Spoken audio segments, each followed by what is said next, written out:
Hello everybody, welcome back to another deck tech. Today we're going to be talking about a deck I love to play.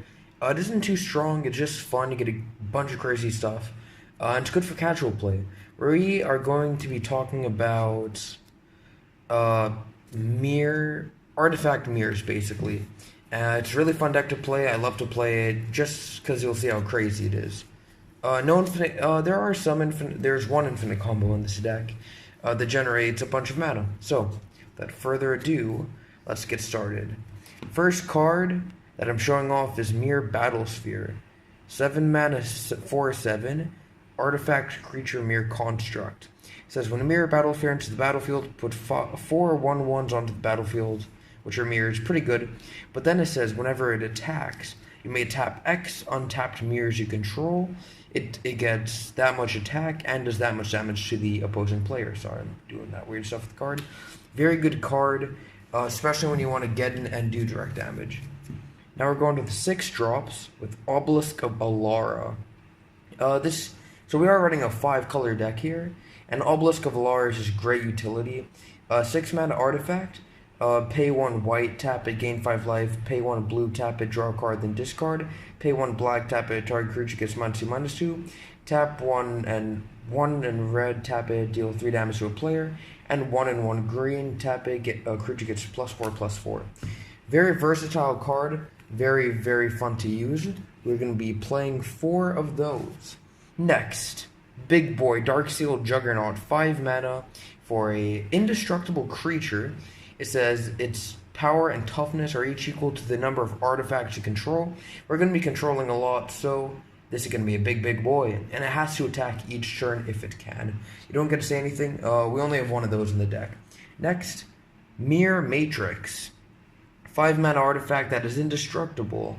It says all Myr get +1/+1. You'll see the amount of Myrs we have later.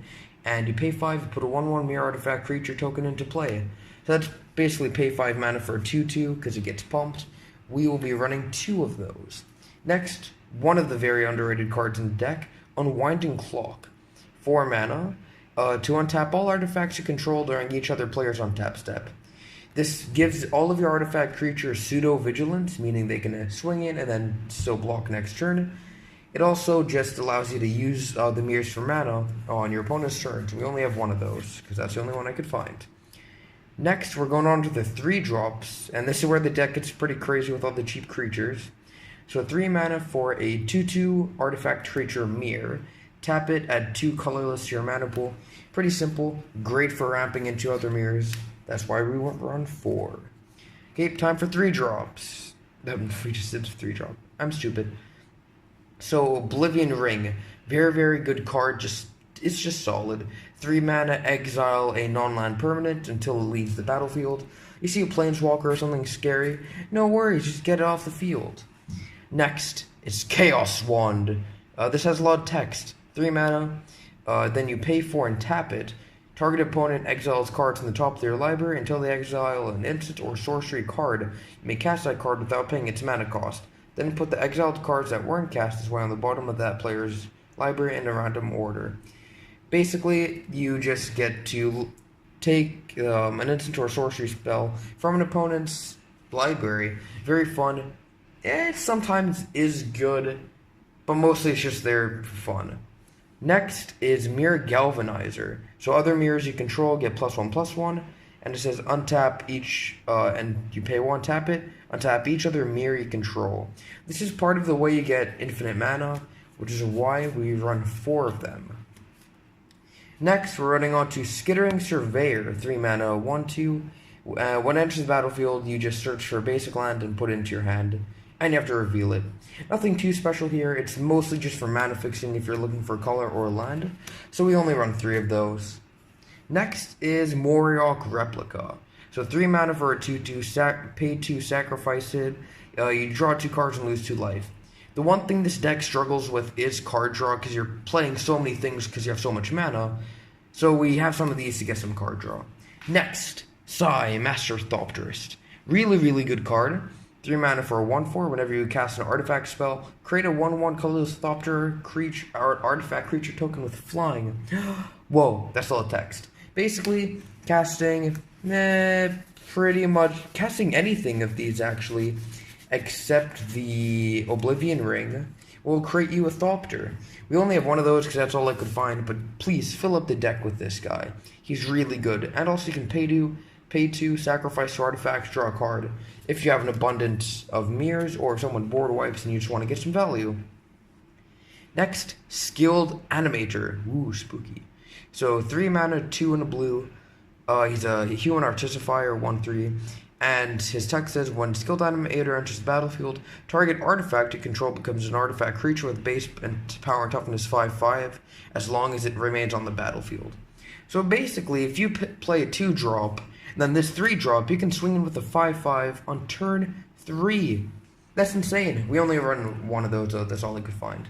Next, Terminate. 1 in a black, so kind of iffy mana cost, but it says destroy target creature and can't be regenerated.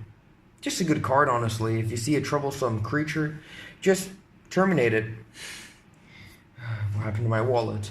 Anyway, now we're moving to the, we're moving to the 2-drops. Hovermere, this is where we get into all the Myrs. 2 mana for a 1/2 with flying and vigilance. Really, it's just a good flyer that can poke in for damage. Nothing really much else to say about it. It does work really well when it gets pumped with the galvanizers and the mirror matrix. But yeah, it's basically just a good flyer, a good blocker, and decent attacker. Next, Silvermere, and you're going to start seeing a trend. So 2 mana for a 1/1 tap, add blue to your mana pool. Pretty standard, helps you ramp, and if you can ramp into mirror matrix or mirror galvanizers, they're going to get big and scary. We run 2 of those. Next, Golden Mirror, 2 mana, same 1/1, tap to add white to your mana pool. All the same things apply. They're just good for ramp and then can get big later in the game. We run 2 of those. Iron Mirror, 2 mana for a 1/1, tap to add red. We've run 3 of those. No, 4 of those. Wow, I'm greedy. Next is a Leaden Mirror. We only run 1 of these and it adds black to your mana pool. Then Copper Mirror, same but with green. We've run 2 of those. Now we're getting to the Banefire, which is the only 1-drop in the deck, technically. So you pay 1 in X, and it deals X damage to any target. If X is 5 or more, it can't be countered, and the damage cannot be prevented.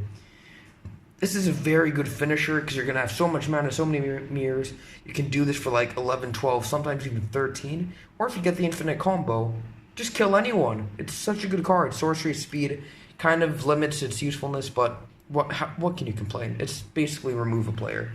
Next, we are going to talk about the land. So, first is Rupture Spire. It comes in tapped, and you have to pay 1 to keep it in play, or else you sacrifice it. It adds 1 mana of any color, though, which you need in a 5-color deck. We've run 2 of those. Next is Seaside Citadel. Comes in tapped. Tap it, you add a green, white, or blue. Just a decent card, really. We also have one like it called Savage Lands. Comes into play tapped and adds red, green, or black. Next is Vivid Creek. Comes in tapped, it generates blue, and it also comes in with 2 Vivid counters on it. And if you remove a Vivid counter, you can tap for any color. Really good card. Also we need blue, which is why I put Creek in it. Next is Ruins of Oran Reef. It taps for colorless, it comes in tapped. But if you tap it while casting a creature, it comes on with a +1/+1 counter. This can be very, very good for getting some powerful early mirrors if you don't need this to tap for mana. Next, we run 2 plains, 2 forests, 2 mountains, 3 mountains, 3 islands, and 2 swamps. So that is a total of 1, 2, 3, 4, 5, 6, 7, 8, 9, 10, 11, 12, 13, 14, 15, 16, 17, 18. 18 lands. Not a lot of lands. When I first made this deck, it had 15, but it wasn't really playing consistently. But of course, you can change the amount of lands. I would suggest no more than 18, just because you don't want to start drawing a bunch of land cards when you need your big, heavy spells. Okay, so I'm quickly just going to talk about the infinite combo right here. It's fairly simple to... Oh, you're upside down. Fairly simple to get your head around. But basically, you see we have you just need 2 of any mana generating Myrs, and you need 2 Myr galvanizers. Now basically what you're going to do is you're going to tap all of your Myrs for mana. So right now I'm floating 2 green. Then I'm going to use one of those green to activate this guy's ability.